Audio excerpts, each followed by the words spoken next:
오늘은 본문 말씀을 가지고 내 자신을 사랑합시다 라는 제목으로 함께 하나님의 말씀에 은혜 나누겠습니다. 여러분, 미운의 오리 새끼라는 동화를 다들 한 번씩 들어보고 대충 그 줄거리를 다 알고 계실 겁니다. 이 동화의 주인공은요, 유독 못생기고 덩치만 큰 새끼 오리입니다. 이 새끼 오리는요, 형제들과 많은 점에서 달랐어요. 크기도 달랐고요, 우는 소리도 달랐고요, 생긴 것도 일반적인 오리에 비해서 아주 특별한 외모를 가지고 있었습니다. 그래서 이 오리는 다른 오리들과 다르다는 이유로 이 새끼 오리는 오리들 사이에 괴짜가 되어버리고 왕따와 놀림거리가 되어버렸습니다. 이 새끼 오리는 못생긴 미운 오리 새끼는 깊은 자괴감에 빠져버렸습니다. 물 위에 비친 자신의 모습은 형제나 다른 친구 오리들과는 달랐어요. 어머니 오리와도 달랐어요. 또 우는 소리도 꽥킥거리고 달랐습니다. 정말 자신은 괴물이라는 생각에 사로잡혀서 살아가고 있었던 겁니다. 살 수밖에 없었습니다. 그리고 남들에게 따돌림을 당하고 특별한 존재라고 인정이 되고 자신 스스로 나는 괴물이라고 생각했을 때 이 미운 오리는 더 이상 다른 오리들과 함께 어울릴 수가 없었습니다. 스스로 혼자 돌아다니며 자신만의 세계에 갇혀버리게 되고 말았던 것입니다. 그러니 타인을 돕는다는 것은, 더더욱이 다른 오리를 돕는다는 것은 상상할 수도 없는 일이었고요. 자, 시간이 점점 지나면서 이 미운 오리 새끼도 점점 자라가기 시작했습니다. 무럭무럭 자랐습니다. 큰 덩치는 더욱더 커졌습니다. 그러던 어느 날 1년에 단 한두 번 이 마을을 찾는 백조가 고니떼가 마을의 호수에 내려앉았습니다. 많은 오리들에게 있어서 아름답고 커다랗고 흰백색의 털을 가진 백조는 선망의 대상이고 부러움의 대상이었습니다. 그래서 백조들이 올 때마다 온 마을의 오리들은 연못가에 가서 감히 백조들을 구경하며 감탄하고, 그러나 감히 그들에게 말을 걸 수는 없었습니다. 자, 이 미운 오리 새끼는 친구들이 모두 다 백조들 구경하러 갔음에도 불구하고 혼자서 그날도 따로 놀고 있었습니다. 연못가 구덩이를 거닐고 있었는데 이 외톨이 오리에게 웬일로 백조가 말을 걸어오는 것이 아니겠습니까? 너는 왜 다른 오리들과 달리 혼자서 여기서 돌아다니니? 미운 오리 새끼가 대답했습니다. 저는 친구 오리들과 너무 달라요. 그래서 그들과 어울릴 수 없어요. 이 이야기를 들은 백조가 다음과 같이 말했습니다. 넌 다른 오리들과 다르지. 새끼 오리는 백조들조차 한눈에 나를 알아볼 정도로 나는 못난이구나 라고 우울해졌습니다. 그리고 이어서 백조들에게 말했어요. 당신들은 정말 좋겠네요. 아름다운 날개와 아름다운 외모를 선물로 받았으니까요. 나 같은 괴물들이랑은 다르죠. 백조는 정말 어이없는 표정을 지으면서 우리에게 이야기를 했습니다. 무슨 소리니? 너보다 아름다운 백조가 어디 있다고? 날개를 활짝 펴서 날개를 저어보려구나. 자, 새끼 오리는요, 백조가 자기를 놀린다고 생각을 했습니다. 못생긴 자기 보고 백조라니. 이제 백조들조차 자기를 무시한다고 생각했어요. 사실 이 미운 오리 새끼는요, 자기가 못생겼다는 사실을 깨닫게 난 이후에 자신의 모습을 보기 싫어서, 그 못생긴 모습을 인정하고 생각하기도 싫어서 단 한 번도 물 위에 비친 자신의 모습을 쳐다본 적이 없었습니다. 혹시나 백조의 말을 듣고 내가 좀 크면서 변했나 하고 물속을 쳐다봤지만 여전히 그곳에는 더욱더 커지고 더욱더 요상하게 생긴 미운 오리 새끼 한 마리만 있을 뿐이었습니다. 자, 혹시나 해서 날개를 펼쳐서 날갯짓을 하자 정말 마법 같은 일이 미운 오리 새끼에게 나타났습니다. 털가리로 남아있던 솜털이 날갯짓에 날아가면서 흰백색의 날개와 털이 보이기 시작하였던 것입니다. 그리고 그 순간 주변의 백조들이 수군거리기 시작했습니다. 야, 어머나, 쟤는 누구냐? 못 보던 애인데 쟤는 어느 가족이길래 저렇게 아름답니? 이 이야기에 누구보다도 깜짝 놀란 사람은 옆에 백조들도 오리들도 아닌 미운 오리 새끼 자신이었습니다. 자신이 외모가 아름다운 백조라는 사실을 깨닫고 나니 더 이상 괴물이 아니라는 사실을 알고 나니 이 미운 오리 새끼는 자신감이 생겼습니다. 아마도 이 미운 오리 새끼는 자신과 같이 고민하고 있는 다른 오리들에게, 다른 또한 백조 새끼들에게 그 고민을 해결해 줄 수 있는, 위로해 줄 수 있는 자신감이 생겼을 것입니다. 이 미운 오리 새끼의 교훈이 우리에게 두 가지를 교훈을 줍니다. 그동안은 하나, 나와 다르다고 다른 사람을 비난하고 무시하고 안돼서는 안 된다. 우리 사회는 모든 다양함이 나와 다를 수 있는 사람들이 인정하는 것에서 공존하고 세워지는 사회입니다. 그리고 또 하나 중요한 것이 바로 이것입니다. 자신의 모습에 대한 스스로의 마음이 자기를 괴롭히는 것이다. 남이 나를 비난하는 것보단, 남이 나에게 손가락질하는 것보단 나를 향한 나의 비난이, 나를 향한 나의 손가락질이 나를 힘들게 한다는 겁니다. 오늘 본문 말씀은 예수님께 바리새인들이 한 질문입니다. 그리고 그 답변을 예수님이 하신 것입니다. 예수님 당시 유대에는 제사장들로 대표되는 사두개인과 그리고 율법학자로 대변되어지는 바리새인의 두 유대교 종파가 존재하고 있었습니다. 이들은 서로 유대교 종교의 지도자였으면서도 서로 대립되는 관계에 있었던 종파였어요. 자, 사두개인들은 제사장들이었는데 대부분 제사장들은 당시에 권력을 잡고 있었던 권력자들이었어요. 그러다 보니까 현세주의자가 되어버렸습니다. 그리고 수백 년간의 외침, 포로기 이후에도 이스라엘은 여전히 독립을 하지 못하고 때로는 알렉산더 제왕의 헬라 제국에, 그 헬라 제국에 복속된 이후로 그 나라가 망한 뒤 그 부하들의 나라에 때때로 병행되어가며 외침을 받고 다스림을 받았습니다. 통치를 받았습니다. 그러다 보니 제사장들은 각각의 세력에 맞추어서 있을 수밖에 없겠죠. 그러다 보니 세속화될 수밖에 없었습니다. 그리고 이 사두개인들이 현세주의자였기 때문에 내세를 부인했어요. 천국과 부활이 있다는 사실을 부인했습니다. 자, 이 반대로 우리 성경에 자주 등장하는 바리새인들이 있습니다. 이들은 유대교 종교개혁의 중심에 선 사람들입니다. 이 사람들은 유대가 헬라 제국에 점령된 이후에 그 부하 프톨레이마이오스인가요? 그 제국에, 제가 이름이 생각이 잠깐 안 나는데 그 제국의 통치를 받을 때 그 제국이 로마, 그 헬라의 후속 제국이 유대 예루살렘 성전에서 돼지를 잡아서 제사를 지내고 그곳에 황제의 신상을 세우려는 성전을 모독하는 행위를 합니다. 그때 분연이 일어나서 그것들을 철폐하고 전쟁을 일으킨 마카비 전쟁이라고 우리가 얘기를 하는데요. 이 마카비 전쟁을 일으킨 자들의 후예들이 바로 바리새인들이라고 할 수 있습니다. 이들은 그래서 종교적인 율법을 지키기 위한, 율법으로 돌아가기 위한, 율법을 위한, 율법에 의한, 율법을 위한 진짜 그런 삶을 살던 사람들이 바로 바리새인들이었어요. 이들은 사두개인들과는 달리 내세를 인정했고요. 부활도 인정하는 사람들이었습니다. 이들을 바리새인들은 유대인들 모두에게 존경을 받는 율법 중심의 신앙관을 가지고 있었던 사람들이었습니다. 그러나 이 바리새인과 사두개인들 서로 내세관도 다르고 그들의 신앙의 방향과 목적도 달랐던 이들이 예수님 때문에 하나로 통합이 되게 됩니다. 세속화, 형식화된 이들에게 하나님의 진리를 가르치는 예수님은 세속화되었던 바리새인들이나 형식화되었던 세속화되었던 사두개인이나 형식화되었던 바리새인들 모두에게 예수님은 공공의 적이었던 것입니다. 이들은 예수님을 죽이고 성도를 핍박하는 일에 연합하게 됩니다. 자, 예수님을 대제사장과 바리새인 그룹이 합심하여서 신성모독으로 몰아 십자가에 달려 죽게 만들었죠. 그리고 그 뒤에도 어떤 이들이 연합했다는 사실을 알 수 있냐면 사도 바울이 되는 사울은 전통 바리새파입니다. 바리새파 사람이에요. 그가 성도들을 핍박하러 다메섹으로 갈 때 누구에게 증명서를 받느냐? 바로 제사장에게 증명서를 받습니다. 대제사장에게.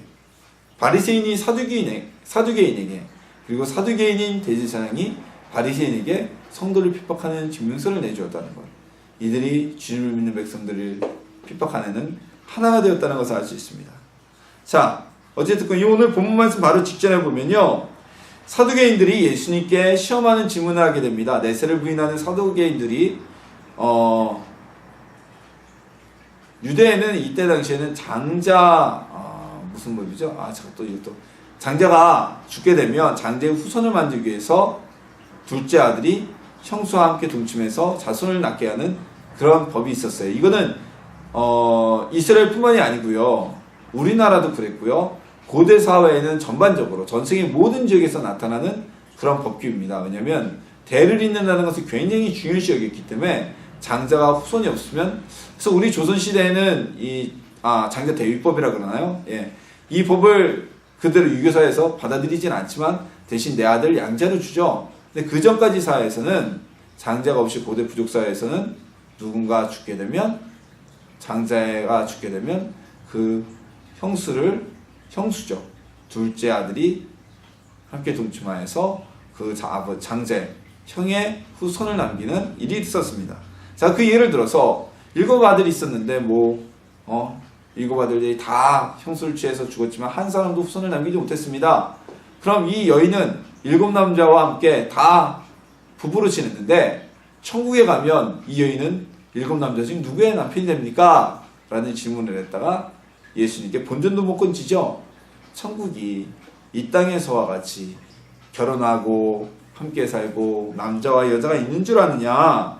그것은 장가가지도 아니하고 싶지도 아니하고 하늘에 있는 천사들과 같은 자들이다 라고 예수님의 말씀을 듣고 사두개인들이 조용히 물러가게 됩니다. 이 소식을 들은 바리새인들이 오늘 드디어 예수님께 와서 대신 또다시 도전하게 됩니다. 이 바리새인들은 율법을 연구하는 율법학자들로 대변되는 사람들이었습니다. 이들은 예수님께 이런 질문을 던집니다. 주님, 랍비여, 수많은 율법 중에 가장 우선시되는 율법이 무엇입니까? 자, 이건 해석에 따라서 매우 어려운 질문입니다. 코에 걸면 코걸이, 귀에 걸면 귀걸이가 될 수 있다고 하나님께서 우리에게 주신 계명의 첫 번째 계명은 바로 10계명입니다.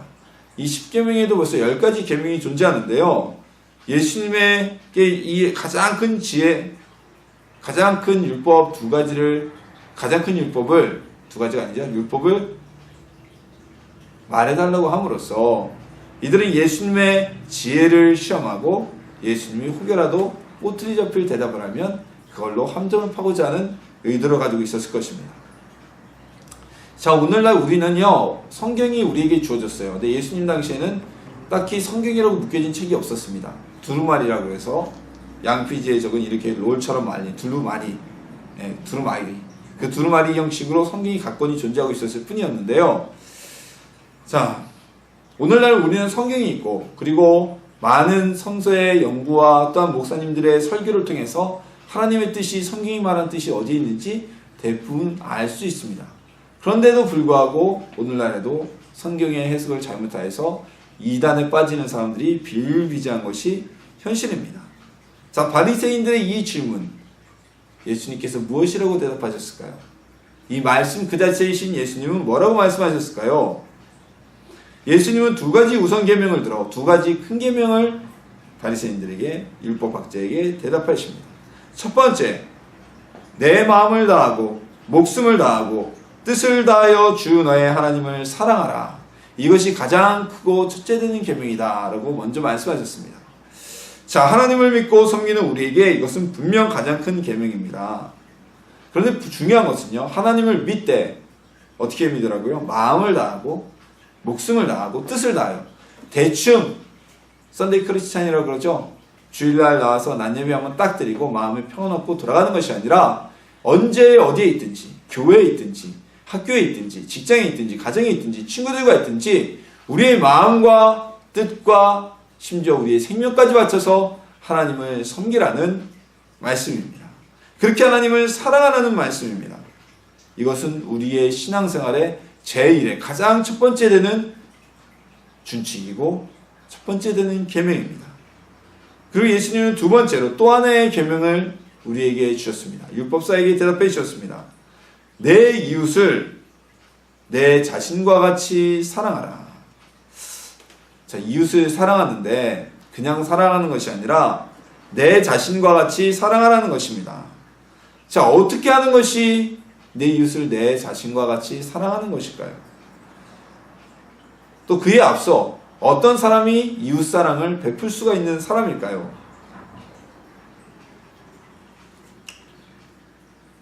내 자신처럼 타인을 사랑할 수 있는 사람은요, 바로 자기 자신을 사랑할 수 있는 사람을 뜻합니다. 나를 사랑하는 사람이 타인을 사랑할 수가 있습니다. 이웃을 사랑할 수가 있습니다. 나를 사랑하지 않는 사람은 이웃을 사랑할 수도 없습니다. 자, 오늘 예수님의 이 말씀, 두 번째 계명의 말씀에 공식을 그대로 대입해보면 이 얘기가 나옵니다. 볼까요? 내 이웃을 내 자신과 같이 사랑하라. 내가 나를 미워해요. 그럼 내 자신과 같이 내 이웃도 미워하게 되는 거예요. 내가 나를 사랑해요. 그럼 내 자신을 사랑하는 것 같이 내 이웃도 사랑할 수 있게 되는 것입니다.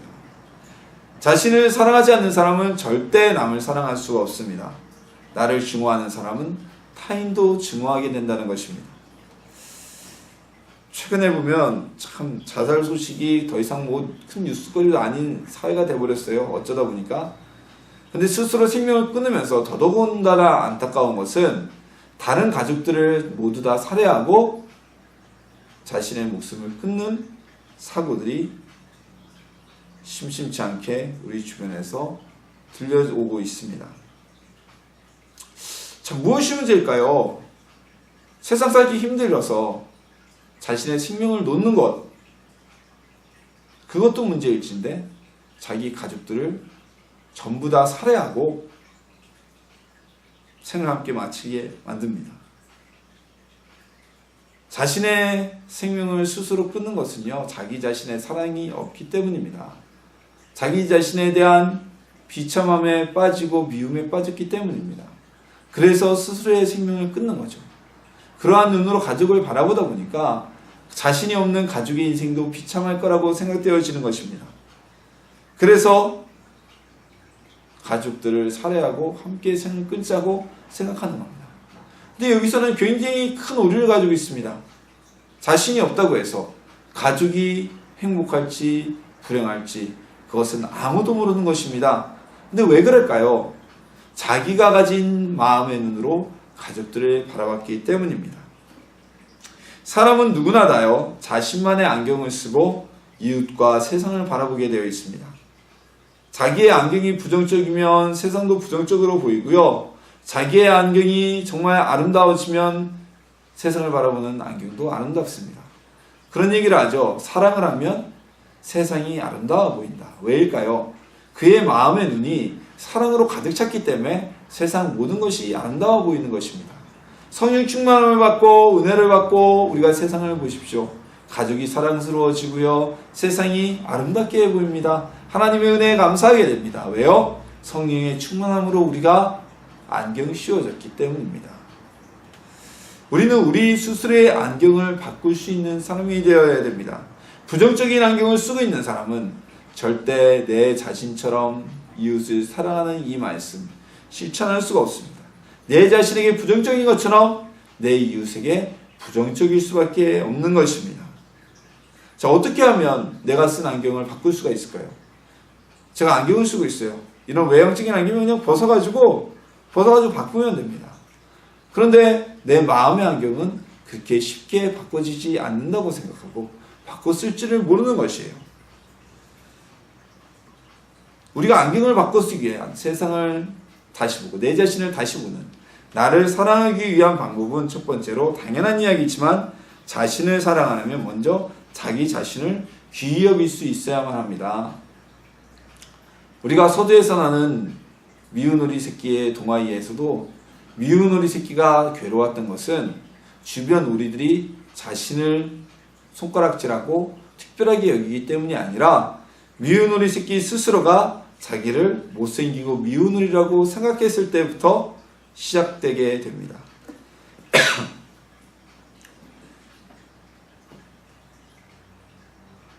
자신이 백조인 것을 분명한데 자신이 백조이면서도 불구하고 다른 부정적인 시각을 그대로 인정하여서 자기는 미운 오리 새끼 괴물이라고 여기고 살았던 것이죠. 타인의 말과 시선 때문이 아니더라도 자기 자신에 대한 부정적인 시선과 긍정적이지 못한 평가는 스스로를 사랑하지 못하게 만드는 원인이 되고 맙니다. 우리는요, 하나님이 존귀하게 여기고 사랑스레 보시는 존재라고 우리 성경에는 기록되고 있습니다. 성경에선 끝없이 이 세상을 지으신 그 하나님께서 우리를 사랑하신다고 말씀하고 계십니다.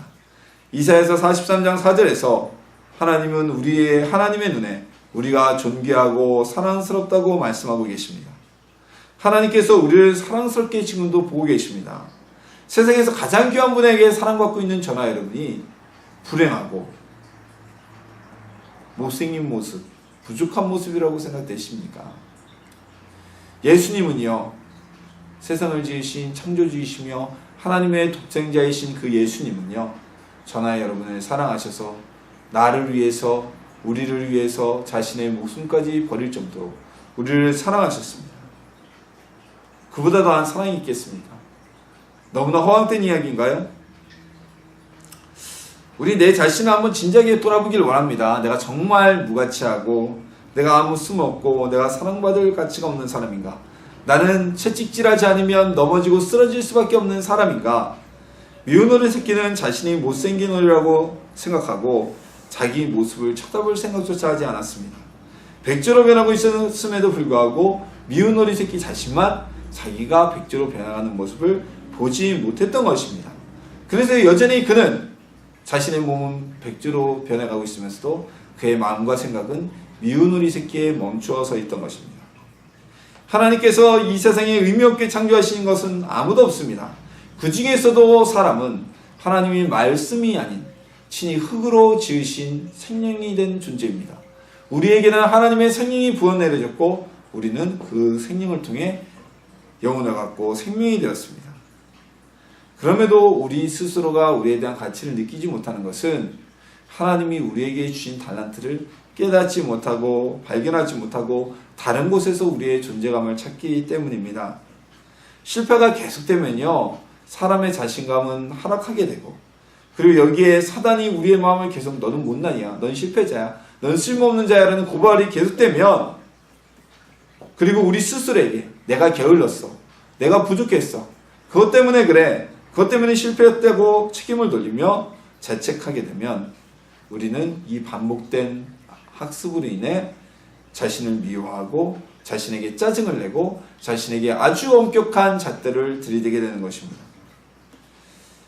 예수님은 실수는커녕 우리가 실수보다 더 큰 죄를 졌다고 할지라도 회개하기만 하면 책임을 묻지 않고 용서해 주시는 분이십니다.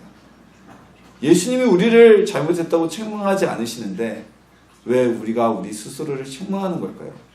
예수님이 우리 보고 똑바로 하라고 하지 않으시는데 왜 우리 스스로가 우리에게 채찍질하며 똑바로 살아라고 괴롭히는 걸까요? 왜 우리 스스로를 사랑하지 않는 것일까요? 자, 기억하시길 원합니다. 우리는 하나님으로부터 특별히 지음받은 존재입니다. 하나님께서 지금도 우리를 존귀히 여기고 사랑하고 계시는 사랑받는 존재입니다.